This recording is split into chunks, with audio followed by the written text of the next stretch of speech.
Today's session really focuses on Dianna Turner-Graves, our Vice President for Student Affairs, and the Dean of Students Office, how they support your student at CMC, the different activities, the things that are going on. Dianna has a wealth of information. She's a graduate from the class of 1998, a biology major. She was an 11-letter varsity athlete here at CMC, which is pretty impressive. So y'all think you're coming to Roberts Pavilion at 4:15 to see a speech. We're actually see Dianna play basketball. That's what we're going to do.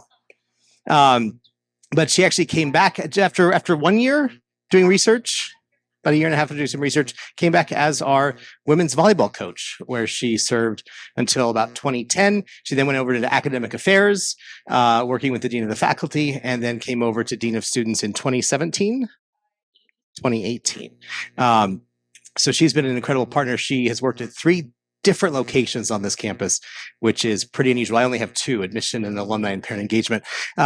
So she can answer any number of questions. She has about a half-hour presentation, and then I'll bring the microphone around and we'll get to any of the questions that you all have. All right? So with that, please give a big round of applause for Dianna Graves. All right. Thank you so much. It's really, really good to be here. And I'm so glad to see all of you. I know that this has been a really anxious week. I dropped my son off at college yesterday for my first one and cried a lot of tears. And I know exactly where you folks are at right now. So hang in there with us. I just want to give you a little bit of a sense of what the Dean of Students Office is. So first of all, my name is Dianna Graves, but you'll see the DT on there. Everybody here calls me DT. The Dean of Students Office kind of oversees everything that falls outside of the classroom. Now, we work in really close concert with our colleagues in the Dean of the Faculty's office because our students do not experience the campus as students in the classroom and then everything else in their lives. So we do a lot of coordination within that.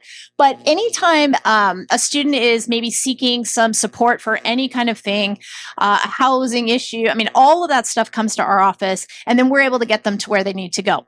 The advantage of CMC, as you all know, is also the consortium. So we are one of 7 schools in Claremont. 5 of them are undergraduate schools. We're right in the middle geographically. So the traffic patterns in Claremont mean that the students from Harvey Mudd that are traveling down to Pomona walk right through our campus. You can use any of the dining halls if you're a student here. So our students will tell you, which dining hall they want to eat on at what particular night for what particular food. And they're all over. So that part of it is really, really great. And what happens with the consortium is that we also have these 7C services. So these are services that all of the campuses are funding, and then we act as kind of a bridge. So if we have students that need to get over to the Student Health Center, for example, we're liaising with that group in the same way the Dean of Students Office over at Pomona is doing that for their students. So it really is this really kind of robust sort of integrated community where you have all the advantages of the very small school, but you still get kind of the community of the big. Okay, this is our residential life team. So Jenny, Luke, and Lynn, they are responsible for all things housing. They do housing assignments, they do room changes, they work closely with our facilities office. So if your air is not working or there's a flood, God forbid, but that happens sometimes, we are ready to go. We also, the residential life team also supervises the RAs. So we have 28 resident assistants on our campus. They are all upperclassmen, typically seniors. We have a couple of juniors as well. And these are students whose entire job is really to make sure that your kids are okay. So they walk the halls, they have open office hours, they're kind of showing them the ropes. Unlike RAs at a lot of schools, ours are not really in a kind of like an enforcement regime. So, the RAs at some schools, like students kind of run from them. Oh, the RA's coming, and they all scatter. That is not how it works here. Here they are very much in kind of a big brother or big sister role. So they do maintain and manage and reinforce our community expectations, but they're doing that in a way that's very conversational, which is the way our office does it too. So we're not out there to catch people. Our assumption is that every kid that got into school here has their stuff together, and our job is just to kind of get them to the next level. So it's not adversarial at all, and they are wonderful. You should not contact an RA directly. parents. Okay, that's for the students to do. And the RAs have, they are students also, so they can't do that. But if you ever have a concern about your student and you need them checked on, reach out to the Dean of Students office. If it's after hours, you can call Campus Safety, and that number is online. It's a very simple number. Your student has it on the back of their ID card as well, and you can ask to speak with an on-call dean. We have an on-call dean, me or one of my staff members, on call 24/7, 365 days a year. So you can always reach one of us if you call Campus Safety. And then we will make sure that we check in on your student and that they're doing okay. Student engagement. So Mary Kate, Chriselle, and Joe Bender oversee our student engagement work. They do all of the clubs and organizations. They have organized this entire week of orientation. They also coordinate the WOA trips. These poor people have done a lot of pivoting in the last few days, a lot. But they've done it so admirably and with just incredible enthusiasm and positivity. I think that, I just can't imagine having a better team than these folks. They're so good. They oversee the first year guide program, so the FIGs, as you've heard them called. Your students are all now Figlets. That was their name, not ours, but we have Figlets and FIGs. And the FIGs are going to be working in small cohorts with the students. That's where they are right now. So they're meeting up with their FIGs. They're trying to start to make some friends, build small communities. And typically, we send them off on trips. Because we could not access those trip locations, we're going to keep them here. We're expecting a lot of rain today and into tomorrow, but we have all kinds of stuff planned. So we're going to do some sleepover stuff in the different areas of the halls. On Tuesday, we anticipate all the weather clearing out of here on Monday. And so on Tuesday, we're going to bus them all off campus to, we're hoping, a theme park and just let them be together and have a really good time. But all of the goals of the WOA trip will still be met, just with a little bit of a twist. But it didn't seem like a good camping trip for this one. So that's that. Student Success and International Student Services. So Matt, Tavna, Erica, and Patty.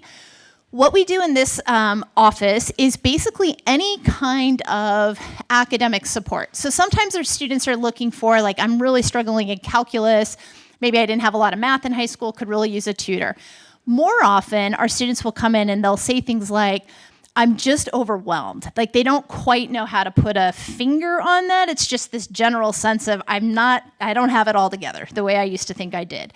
And so we have professional staff resources and also Romero success coaches. These are peers who are trained in things like executive functioning skills. So if a student is saying, I'm overwhelmed, they can meet with a success coach and start to break that down. So let's talk about what that looks like. Maybe it's, I have these really dense papers and I don't know how to read them for meaning. Or maybe it's, I have this, 20-page paper due in 3 weeks and I just don't even know where to begin. Or sometimes it's like, I sat down at my computer and I just stared at the screen for 2 hours and I could not start. And that's a scary feeling as a student. All of these students have been 4.0s, right? They are at the top of their class, and then they roll in here, and it's like, whoa, everything kind of shifts a little bit. And I have some alumni in here who know exactly what I'm talking about. It takes a minute, okay? But that's totally normal. So don't have them panic. They are going to hear about all of these resources like ad nauseum this week. And remind them that we didn't build these systems because your kid was going to need it, right? We built them because lots of students need this kind of support. And if you're not taking advantage of it, you're literally leaving money on the table. Like, they would never not go to the Career Services Center to get their resume checked. Of course they're going to do that. Why would they not go in and meet with a success coach and just say, I'm not sleeping a ton and that's weird for me and I'd like to talk that through. So it's all of those kinds of things just to keep them moving in that really positive direction. Okay, the Care Center. One of the really important cornerstones of our institution is constructive dialogue, viewpoint diversity, and learning how to live with people who are different than you. For many students that come to this campus, it's the least diverse place they've ever been. For others, it's by far the most diverse place they've ever been. But for sure, the viewpoint diversity in the spaces and the classrooms and things they're going to be in is going to be a lot. And sometimes they don't quite know what to do with that, right? Everybody comes in, let's think of 18-year-olds, and you have sort of a set of values and preconceived notions, and those have been informed by your parents and your coaches and your teachers and your ministers and all the people that have influenced you up to this point. And then you're faced with all these like dissonant moments that don't quite add up anymore. And what do you do with that? So the Care Center is this really wonderful place where you can go and learn about all this stuff, learn actual skills to how to have a disagreement with somebody constructively, how to think about, kind of reorienting your life view based on all of these new experiences you're having, and most importantly, how to live and learn with people who are different from you. So it's a really amazing place. It's very different than at some schools. We don't have like a multicultural center. That's not what this is. It really is around learning skills around dialogue and difference. Mental health and health promotion. So every student that comes here is going to have some moment where they're like, ooh, like I maybe am not feeling great. That's normal because they're people, right? All of us go through that. What is different for them is that they're not in your homes anymore. And so they don't have sometimes people who are just noticing that right away or know where to direct them. So we've built some systems to do that. We have all kinds of on-campus referral options where RAs or faculty or staff members, coaches can say, you seem like you're really struggling. Let's get you connected. Or they can just reach out to us directly and say, so-and-so seems a little off, or I'm a little bit worried because they haven't been in class in a couple days. Or, I noticed they're going to the dining hall, but they never seem to eat anything, and that's got me a little bit worried. So we have these different options and pathways to find out when students maybe need a little bit of extra support. And then they can meet with members of our team to get connected in. Sometimes that's with like an external counselor. Sometimes that's meeting with a success coach or putting together some kind of a plan to just sort of get them back on track. For some students also that are coming to us with pre-existing things, so maybe they really struggled with some depression or anxiety in high school. Now they're in this new environment. What is that going to look like? So we try to meet with all of them, and if that is one of your students, we really encourage you to have them reach out to Jess soon and just sit down and go, okay, so in this new environment, what is that going to look like? What are some things to look out for? If your student is already on medication for anything, that continuity of care in terms of medication is really important. It is not uncommon at all, actually, for college first-year students to come in and feel like, I'm good. Okay, they maybe have been on some anti-anxiety medication or something like that in high school. They decide they're going to go off of it, but they don't know how to go off of it. So they cold turkey, and then you have all kinds of issues with that. So if your student is taking any kind of medication and they want to make any sort of shifts, encourage them to talk to Jess or Chantal, and then they can also get them in touch with a psychiatrist or a medical doctor or anybody else to think about the right way to do that. If you notice shifts in your students, so maybe they seem to be really, really okay, and now you're starting to sense like a lot of anxiety or a lot of other things that are going on, encourage them to come in and talk and ask those really, really direct questions, right? Like, did you stop taking your meds, or what else is going on? Did something happen? Don't be afraid to ask really directly. Sometimes it's hard for them to put words on it initially, and so just go right after the question. And if you're ever concerned about them, let us know, and we will get in there with you. Okay, public safety. So we have a dedicated public safety team on our campus. These are 9 officers that are led by Brian Weir. And the entire concept of public safety is just helping with community expectations. So we are a campus that has a lot of freedoms. We want our students really feeling like they know where to go if things don't seem right. And then we have these folks that are walking around on 24/7 patrol, checking in. They know our students by name. They're able to walk into an event and go, that's not gonna happen tonight, or hey, this all looks good, make sure it gets cleaned up. All those kinds of things. They also do a lot of sort of proactive security planning and coaching for students. So things like locking your bikes, locking your scooters. There's no gate that surrounds this campus, you'll notice, right? It's pretty open, and so it's really important that our students are not propping doors, that they're taking care of their things, and that they know who our officers are so they can always go right up to them. These officers also do escort services. So if, for example, your student is at the library and they need to walk back to their hall, they can just call and have somebody walk over with them so that they never have to do that alone. And then finally, I'm down in the corner there. Vince Greer is my good friend and colleague. He's our one of our assistant vice presidents. And then Cynthia Keller, who kind of is in charge of all of us in terms of scheduling and everything else. She's very bossy, but really good at her job. Really good at her job. Okay, this is my last slide, and then I would just love to hear from you and see if I can reassure you about anything you're not quite sure about. Listen closely to your students. They really know what's going on. So be patient, let them talk. They may just get on the phone and not know what to say. Just keep listening anyway, right? Don't try not to put too many words in their mouth. Eventually, if you just hang in there with them, something will come. I'm also finding with my student, the listening part is more like reading text messages carefully. I don't know if you're having that experience, but I'm not having a lot of conversations these days. So, read between the lines on those texts.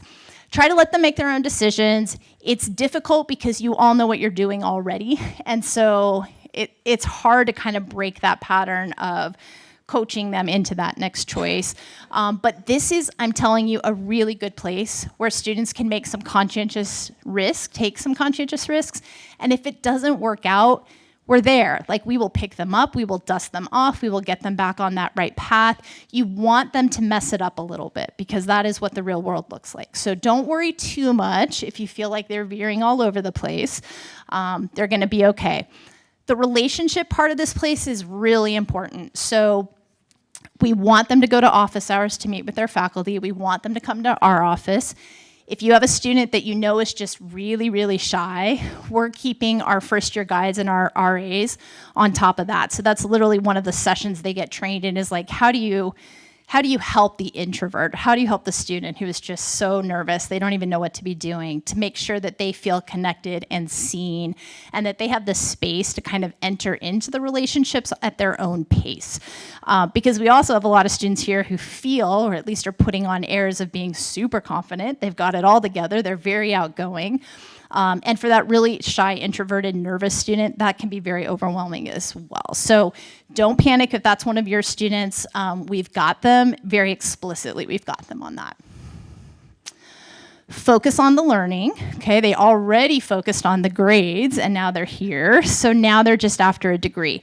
The GPA is a little bit different than it used to be. So let them lean into the learning, revisit conversations about healthy decision-making. If you haven't had the talks around sex lately or alcohol lately or any of those things, those are nice conversations to have one more time, as you're kissing them goodbye. I literally said to my kid yesterday, please brush your teeth. I don't even know what I was thinking. I'm like, did I actually just tell him to brush his teeth? Like, I got in the car, I'm like, God, I know there was more there. Like, so it was hard. He was like, yeah, I got that. Encourage help seeking. We mentioned that before. So again, the resources are not here because one kid was going to need them. Everybody, we want them coming in and getting comfortable with all of that. Talked about pre-existing. We've got them. I think you'll hear me say this again later. It's very feely, right, to walk away at the end of this day, but we've got them. And more importantly, you got them there already. Like, they know what they're doing. They may not feel very confident. My son yesterday was like, I don't think I'm ready. I'm like, you are, but so it's a lot, but they really are. And my team cares big time, deeply. I've been here for 25 years on the staff. Our whole place, this is the faculty, this is the staff, the first year guides, the RAs, the alumni. I mean, this is a community that you've entered into where people sincerely really, really do care. So you can walk away at the end of this day at least knowing that there are people on the other side who will be there for your students, okay? Let's answer some questions. I'm sure there are a few out there. So if you want to raise your hand, Evan is going to help me, I think, run the mics here a little bit. and we'll get those answered. Questions? All right. I'm going to walk slowly so that I don't fall because of the water. Say your name, where you're from. I'm Ann Jablonski from San Jose, California. This may just be a minor question, but they register for classes that Friday. They start on Monday. Do our kids have to buy books? Because how would you do that between a Friday and a Monday? So, Yeah. Or maybe it's all digitally now. So I'm just curious. It's a great question. So what will happen, everybody's going to meet their advisor on Thursday, and they're going to go through all the academic resource sessions, and they're really going to know what they're doing. Then on Friday, they're going to register for classes, and it's exactly what you said. They will then be able, so when you register for the class, you can click on a little link that tells you what books there are, and then you can order them. None of our faculty expect that every student's going to show up on Monday with their book. We do have a bookstore, and many of them are available there, but they also tend to be a little pricier. So like I'm an Amazon person or used books like on all the time because you can really save quite a bit of money.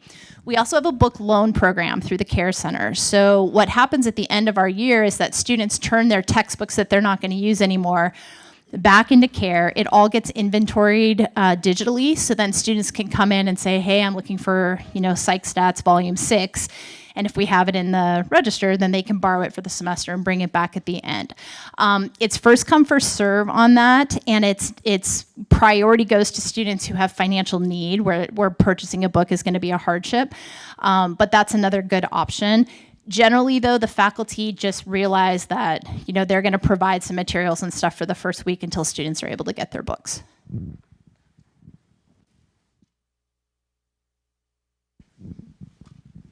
Hi, I'm Doug Kelly from Washington, D.C.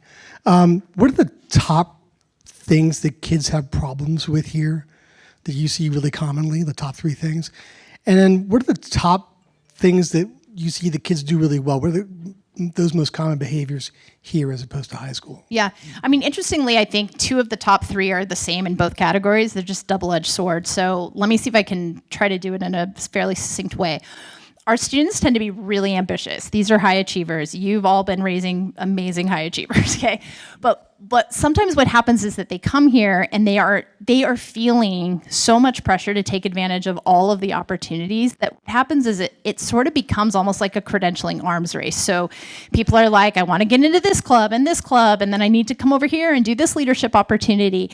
And it's a lot because some of them, by the way, you're not going to get into, right? And then you have this horrible moment of, oh my gosh, like I had heard about all this stuff and I just got denied from this thing or this thing, and that can totally rattle them. And so it's a good thing that we have students that want to get out there and get involved. I mean, nobody really sits in their room and studies all day.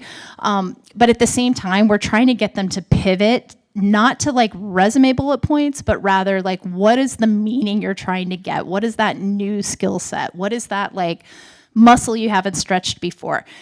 Because you just signed up for 3 clubs that all do the same thing and you're already good at that thing. So it's kind of like getting them to move through it a little bit more.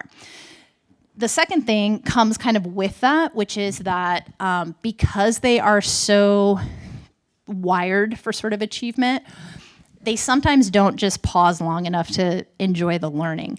College is really fun, and the classes here are so engaging. Like to sit down and have to dissect an original philosophy text is hard, really hard. And so when a faculty member says you can't go anywhere near the internet for this one, and they're trying to read, an esoteric philosophy text, it freaks them out. They don't have the confidence, interestingly, because they're really great students, but they don't always have the confidence to dive into that sort of a thing. And so to me, and what comes with that sometimes then is a little bit of anxiety or self-doubt or imposter syndrome, like I'm not sure I'm cut out for this. And so we also have to spend time talking about the value of rigor, the value of just wrestling with something.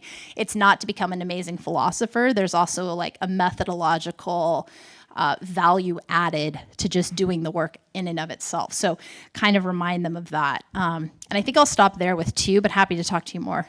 Yeah.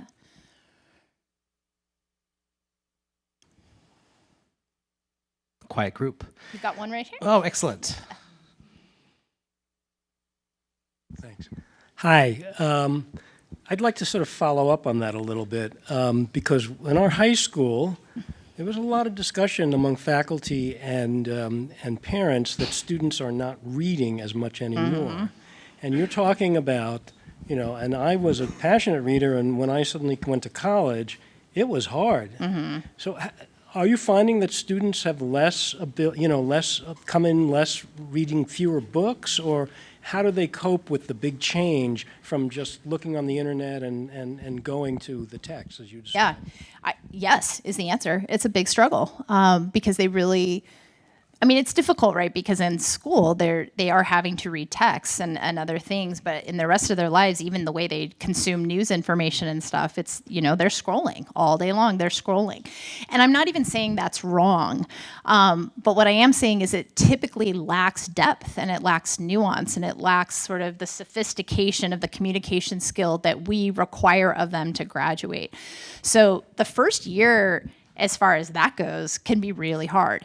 Now, part of the reason part of the way that we're tackling that is we have these two seminar courses that all first year take. So one is called the Humanities Seminar and the other is called the Writing Seminar. And these are taught by full faculty, so they're not, visitors or new folks. These are really experienced faculty who are diving into that precise question. How do we sort of retrain them or get that skill set a little bit stronger to where they're then prepared to take on the rest of the course load? And even with those folks teaching those two courses, they are constantly talking. Like, how do we do more of this? How do we get them reading and understanding things at a more nuanced level? Because it also impacts the writing, right? Our most voracious readers are our better writers as well. So I think higher ed in general is trying to tackle that, but that's one of the strategies we're using. Dianna, talk a little bit about the 5 C's. This is pretty unique in higher education. How does a CMCer interact with other colleges? Yeah. What's social life like? It's very unique. Yeah, the social life is really intertwined. So students can go to events at all the campuses. Our students are never bored. It's interesting because we live in Los Angeles County, but they don't leave campus very often. Often they come and they're like, I can't have a car their first year. And they're like, how can that possibly be? And then they're here for 2 weeks and they're like, what would I do with a car? Because there's so much going on here. So yes, lectures, improv groups, concerts, parties, classes, right? They can take classes at all the different schools. So it's very intertwined. Again, the dining halls, Claremont, McKenna, Harvey Mudd, and Scripps combined for one athletic program. Pomona and Pitzer are another one. So we have this really big cross-campus rivalry. You can be like in a game against your biggest rival and then in lab with them the next day. It's really weird. But it works. It definitely works. That said, they are very distinct schools. So we have a mission. We have a leadership mission. We talk about it all the time. We live it, breathe it. It's real here. And it's distinct from the mission at Harvey Mudd, which is a STEM school. It's distinct from the mission at Scripps, which is an all-women's college. And so they are recruiting students to their mission in the same way we are. And so it's not like you're on a campus of CMC that is that big. They are very distinct populations. And that kind of goes back to my earlier point about living and breathing and working with people who are different from you. So I think it creates kind of a playground, if you will, for practicing that sort of stuff. What if I am a student that wants to go off campus? What are my opportunities there? Yeah, so all students have a free Metro Pass. So we don't have great, I would say, as compared to New York or other places, public transportation. We don't have like a robust subway system or any of that. But students can access free Metro Passes. We also have what we call the College Programming Board that does programming, substance-free programming 4 nights a week all over the Inland Empire. So they go in for different events and do things on campus as well. Lots of students do have cars, just not in the first year class. So they also meet friends and are able to travel. You notice we don't have like freshman dorms. So there's not like a building with all the first years. There's a lot of integration with all of the classes in every hall. And so there's opportunity to meet some of the upperclassmen and do that as well. Thank you. I can go all day, but I want your questions. You mentioned the Metro. Does that include bus and train? It includes bus, and then it's a reduced rate for the train. Yeah. The train, I'll just give, as the former traffic and transportation commissioner for the city of Claremont, I will say, Nerd. it is not perhaps as robust as cities like New York or DC or San Francisco, but you can actually get everywhere in Southern California right here in Claremont at the station. Yeah. There's a kitchen in my daughter's dorm. Is that for common use? Or? It is. Yep. Yeah. So she must be in Valak Hall or one of the yeah. And so yes, it's called Janie's Kitchen, and anybody can use that kitchen. I would tell you that if your student has severe food allergies, that's not the place to make your food, because a lot of students are using it, and so it is cleaned every day, but it's not. You would want to be really cautious about that otherwise. I just have a question. Could you explain what it means to have a wet campus? Yes, I was going to ask that question of you if you guys weren't asking it of me. I feel like that's an elephant in the room all the time. Let's talk about alcohol, okay? So the question was, what does a wet campus mean? What a wet campus means is that alcohol in and of itself is not forbidden on campus. And we do not forbid alcohol on campus. We also have a campus where our kind of institutional philosophy, I carry this personally, but it's also shared by our leadership team at the college and the board of trustees, is that if students choose to include alcohol as part of their social life, and it's a choice, they do not have to, there's a lot to do here that has nothing to do with alcohol. But if they choose to, they are expected and required, in fact, to do that in a moderate and a responsible way. We talk a lot about what that means. So for example, when a student tells me I was being responsible because I had so-and-so who I knew was gonna call 911.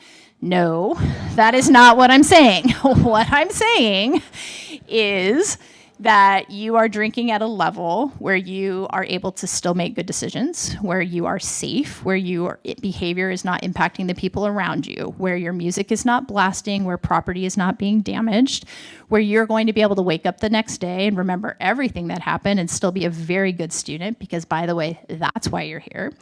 And so that is how we tackle it. Now, what does that mean in practice? In practice, that means that while our policy here is the same as the federal guidelines and that the drinking age is 21, I am not walking around campus IDing every student I see with a beer in their hand. What we are doing is looking around and seeing what kind of behavior am I actually observing. So if I see some kids and they're sitting on, you'll hear about Green Beach, it's like this expanse of grass kind of over by Parents Field. If I see some kids out there and they're throwing the Frisbee and they're drinking some beers, it looks safe, it looks moderate, it looks responsible. I'm not walking up to see how many of them are 21 and how many of them are not. If I walk up and I see a group of students and they're doing shots of hard alcohol, and I know they're all seniors and I know they're all 21, I'm walking into that one anyway, and we're shutting that down because it's not responsible, it's not moderate. So even though they're of legal age, we don't do that here.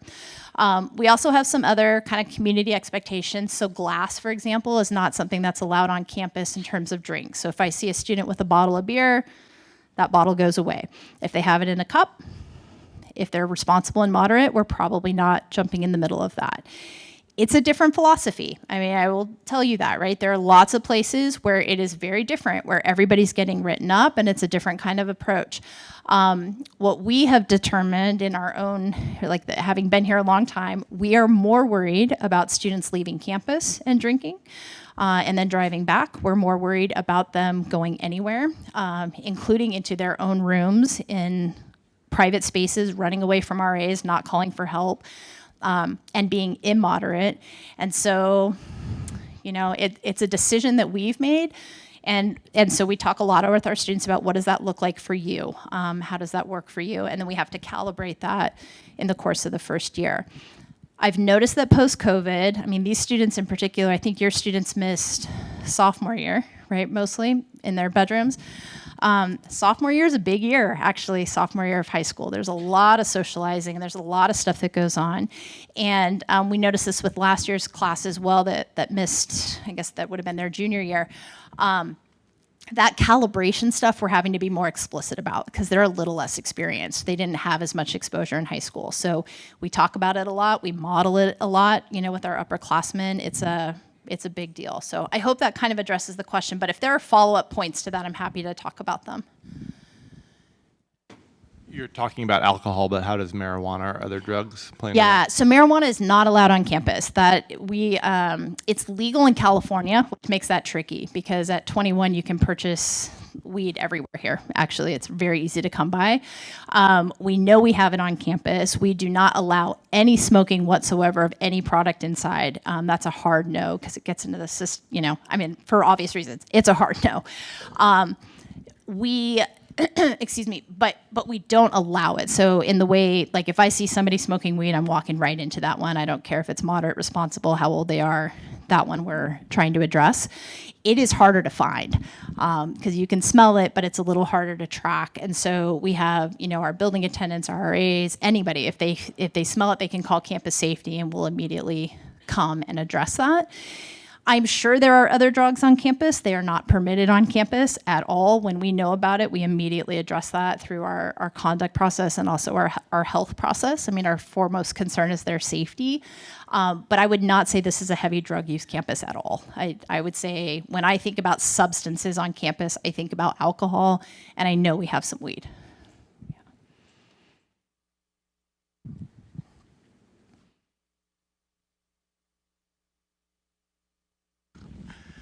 For the kids who are interested in sciences, can you talk about how that's going to shift over the next 4 years with the new science center? Yeah, absolutely. This is important to me too because as Evan mentioned, I was a biology major. So currently, we are still a part of the Keck Joint Science Program. So we partner with Scripps and Pitzer to administer our science program. After this year, and your class will go through that program all the way through if they want to. Okay, so they're going to have a choice. When the new integrated science program comes online, and we're already teaching courses in that, the building should be completed within the next 18 months, 2 years. But so the curriculum will already be moving forward. The faculty have been hired. We had students taking pilot courses last semester. Once that goes online, and for next year's entering class, they will be within that program. This year's class will then basically have a decision to make. Do they want to finish out their major at Keck, or do they want to kind of move into the integrated science program? The integrated program, for those of you who are less familiar with it, is a pretty innovative program, definitely in the liberal arts, where we were really thinking about science as a modality of problem solving for big problems. Like when we think about climate, we think about brain science, we think about health, which is pretty damaged right now, in my opinion. I look around like, God, that one does keep me up at night. And thinking about those not as problems that biology could solve or that physics could solve, but rather like, what if we were to get biology, chemistry, physicists in the same room with social scientists, with people who understand economics and finance and how those levers work to address this problem. If we were to talk to people who really understand the psychology of healthcare as an example, how do you get in there and impact communities in a much broader, grander way? How do you mobilize people to care about climate? You can't answer that in a lab, but you could answer that if you pulled in the humanists and you pulled in the social scientists and others. So this program is going to have all the benefits of the most rigorous science, and it will have a huge computational focus, which is where science is headed, as well as the liberal arts integration.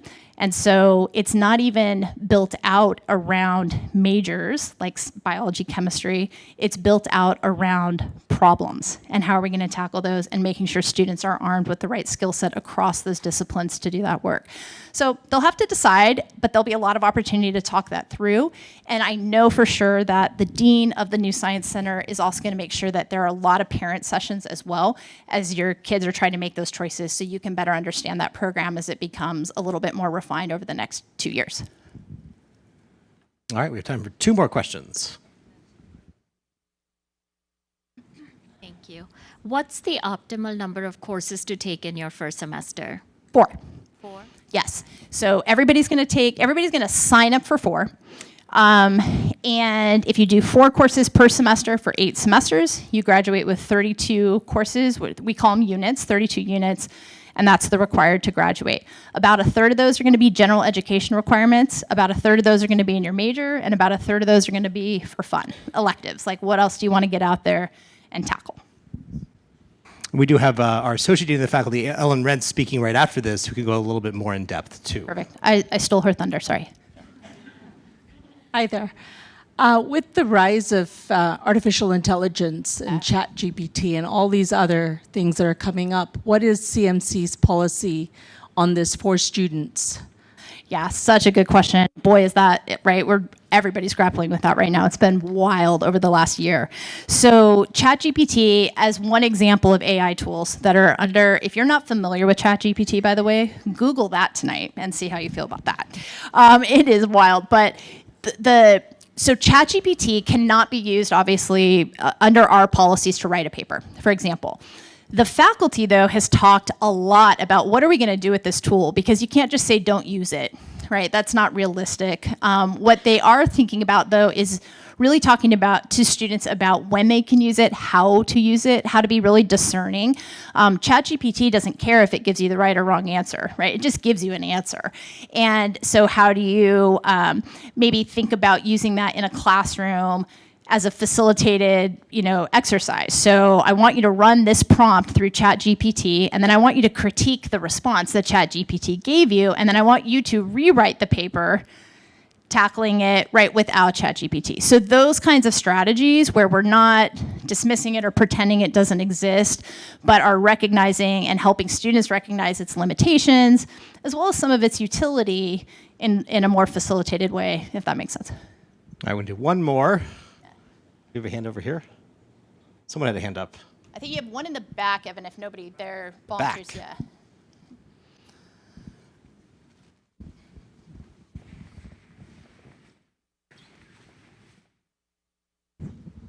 I was just wondering if there, because of some of the orientations being changed, if there's anything that for transfer students in particular. I know it's not a large group here in that situation, but. So the transfers will go through our regular orientation, but we also have transfer sessions, and we also have a dinner for transfers that we're having as well, where they'll really get to know each other. This year we have about 20, actually. It's a really nice cohort, so they also have their own WO group. And the facilitators, the FIGs for those, for that particular group, some of them are transfers, so they're also going to be able to talk a little bit more about what that experience looks like and make sure they're feeling fully integrated into the rest of the student body. Great. Please give a big round of applause for Dianna Graves. Thank you. And I will be around. So we have one more session where I have a little bit of a talk, but I will be around all evening, and I'll kind of hang out in the back too if you had anything real specific. But I know the information that Ellen's going to share is also going to answer a lot of the questions you have in terms of the academic program. So thanks, everyone.